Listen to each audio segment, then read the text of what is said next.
आपके लिए लेकर आ गए इकोसिस्टम चैप्टर की मस्ट डू पीवाईक्यूज, क्योंकि ये दोस्तों बहुत स्कोरिंग चैप्टर है। 2 से 3 क्वेश्चन हर साल आते हैं और बहुत इजी भी है। पहला क्वेश्चन है, in the equation GPP minus R is equal to NPP.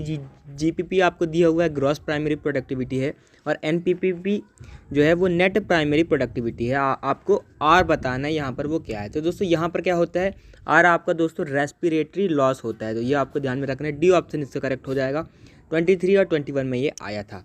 आगे बढ़ते हैं, identify the correct statement.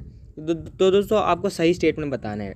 डेट्रीवर्स perform fragmentation, तो ये दोस्तों आपका सही स्टेटमेंट है। The humus is further degraded by some microbe during mineralisation, तो दोस्तों ये भी सही स्टेटमेंट है कि जो ह्यूमस है उसको बाद में कुछ माइक्रो मिनरलाइजेशन से डिग्रेड करते हैं। इसके बाद क्या है, water soluble inorganic nutrients go down to the soil and get precipitated by the process called leaching. तो ये भी दोस्तों सही स्टेटमेंट है कि लीचिंग प्रोसेस से कुछ इनऑर्गेनिक न्यूट्रिएंट जो हैं, जो वाटर सॉल्युबल होते हैं, वो नीचे चले जाते हैं। डी है, the detritus food chain begins with living organism. तो ये दोस्तों गलत स्टेटमेंट हो जाएगा। Detritus food chain dead organism से शुरू होती है। Earthworm break down detritus into smaller particles by a process called catabolism, ये भी दोस्तों गलत हो जाएगा। यहाँ पर दोस्तों फ्रेगमेंटेशन आना चाहिए। तो ए बी सी आपके करेक्ट हैं, इसीलिए बी ऑप्शन करेक्ट हो जाएगा। So given below are two statements. Decomposition is a process in which the detritus is degraded into simpler substances by microbes. तो ये दोस्तों सही स्टेटमेंट है कि detritus को simpler substance में तोड़ने के प्रोसेस को हम decomposition कहते हैं। अगला decomposition is faster if the detritus is rich in lignin and chitin.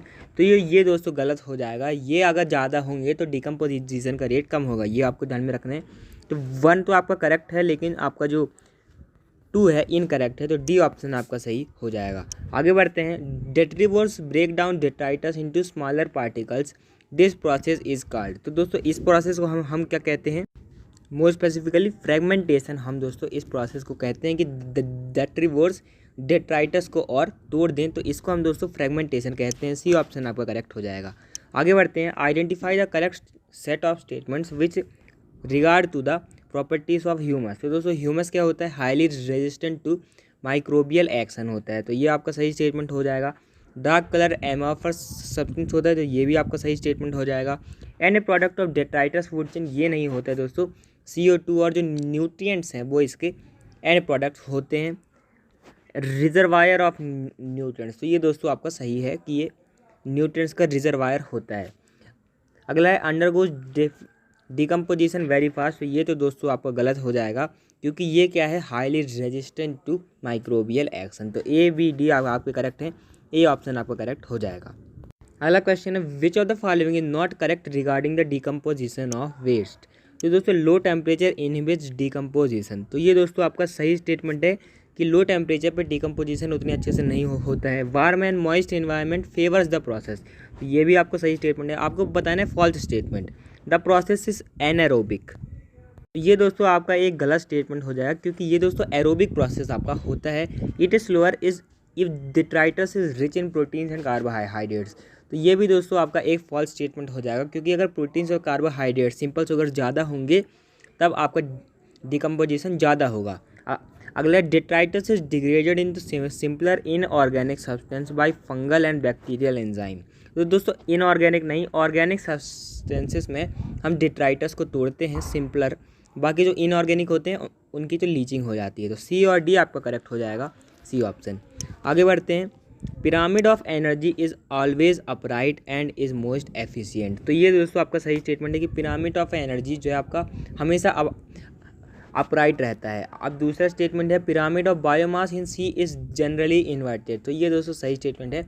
छोटे से फाइटोप्लैंक्टन के ऊपर बहुत सारे आपके ऑर्गेनिज्म फीड करते हैं, तो ये दोस्तों इन्वर्टेड पिरामिड देखने को मिलता है। तो स्टेटमेंट 2 जो है वो भी करेक्ट है, 1 भी करेक्ट है, तो ये दोस्तों आपका सी ऑप्शन करेक्ट हो जाएगा। आगे बढ़ते हैं, frugivorous birds are found in large number in tropical forest mainly because of. तो दोस्तों फ्रूगिवेरस बर्ड्स क्या होते हैं, जो फ्रूट के ऊपर फीड करें। तो availability of fruit through out the year इसका रीज़न होता है। तो सी ऑप्शन आपका करेक्ट हो जाएगा। आगे बढ़ते हैं, द अमाउंट ऑफ बायोमास और organic matter produced per unit area over a time period by plant during photosynthesis is called. तो दोस्तों इसको हम कहते हैं प्राइमरी प्रोडक्शन। तो बी ऑप्शन आपका करेक्ट हो जाएगा। आगे बढ़ते हैं, which of the following statement is not correct. तो दोस्तों कौन सही नहीं है। Pyramid of energy is always upright, तो ये तो दोस्तों आपका सही स्टेटमेंट है। Pyramid of numbers in a grassland ecosystem is upright, तो ये भी आपका सही स्टेटमेंट है।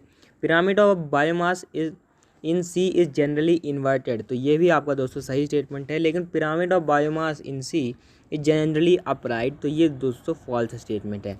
तो इससे आप इसको और इसको तो ऐसे ही एलिमिनेट कर सकते थे, क्योंकि यहाँ पर अपोजिट स्टेटमेंट्स दिए हुए हैं। आगे बढ़ते हैं, in relation to GPP and NPP of an ecosystem which one of the following statements is correct. Gross primary productivity is always more than net primary productivity, तो ये दोस्तों आपका सही हो जाएगा। क्यों? क्योंकि दोस्तों आपने एनपीपी का इक्वेशन पढ़ा होगा, NPP is equal to GPP minus R, तो GPP is equal to NPP plus R, तो ए ऑप्शन आपका सही हो जाएगा। दूसरा है, gross productivity and net primary productivity are one and same, तो ये तो आपको गलत हो गया। देयर इज नो रिलेशनशिप, ये भी गलत हो गया। नेट प्राइमरी प्रोडक्टिविटी ज़्यादा होती, तो ये भी आपका गलत हो गया। आगे बढ़ते हैं, आपको मैच करना है। फर्स्ट ट्रॉफिक लेवल दोस्तों आप जानते हैं ग्रास को जाएगा, तो सी का फोर्थ हो जाएगा, तो डी ऑप्शन आपका करेक्ट हो जाएगा। यहाँ पर दोस्तों फोर्थ ट्रॉफिक लेवल आपको दिया गया है वल्चर को, और सी का फोर्थ है और डी का आपको फर्स्ट दिया, तो थर्ड ट्रॉपिक लेवल काऊ का वैसे होता नहीं है, तब भी दोस्तों मोस्ट एप्रोप्रिएट यही आपका बन जाएगा। आगे बढ़ते हैं, which of the following statements is incorrect. Biomass decreases from first to fourth trophic level, तो ये दोस्तों आपका सही स्टेटमेंट है। बायोमास जो है दोस्तों फर्स्ट से फोर्थ ट्रॉपिक लेवल में घटता है। अगला है, energy content gradually increases from first to fourth trophic level, तो ये दोस्तों गलत हो जाएगा। पिरामिड ऑफ एनर्जी दोस्तों हमेशा अपराइट रहता है, मतलब इसका बेस क्या है, ब्रॉड है, तो एनर्जी कंटेंट दोस्तों घटता जाता है, क्योंकि सिर्फ 10% एनर्जी ही आगे बढ़ती है। लिंडेमैन्स लॉ ये आपका कहता है। Number of individuals decreases from first trophic level to fourth trophic level, तो ये भी दोस्तों आपका सही स्टेटमेंट हो जाएगा कि एक पूरे जंगल में एक ही शेर होता है, ऐसे आप समझ सकते हैं। अगला है, energy content gradually decreases from first to fourth trophic level, तो ये तो आपका ट्रू है, तो बी ऑप्शन आपका दोस्तों करेक्ट हो जाएगा, क्योंकि वो आपका फॉल्स स्टेटमेंट है। आगे बढ़ते हैं, the rate of decomposition is faster in ecosystem due to the following factors except. दोस्तों डिकम्पोजिशन आपको फास्ट करना है, तो आपको लिग्निन और काइटिन को घटाना होगा। अगर rich in lignin and chitin होगा तो डिकम्पोजिशन आपका स्लो हो जाएगा, तो डी ऑप्शन आपका करेक्ट हो जाएगा। आगे बढ़ते हैं, which of the following ecological pyramids is generally inverted, तो दोस्तों ये ध्यान में रखना है, हर बार ऐसे ही क्वेश्चन आ रहे हैं। पिरामिड ऑफ बायोमास इन सी दोस्तों जनरली इन्वर्टेड है, ये आपका बहुत छोटा सा चैप्टर है, तो इसमें ऐसे ही क्वेश्चन बन सकते हैं। तो thanks for watching, keep learning, और दोस्तों डेली एमसीक्यूज़ के लिए आप हमारी कम्युनिटी पोस्ट को विजिट कर सकते हैं। Thanks for watching, keep learning.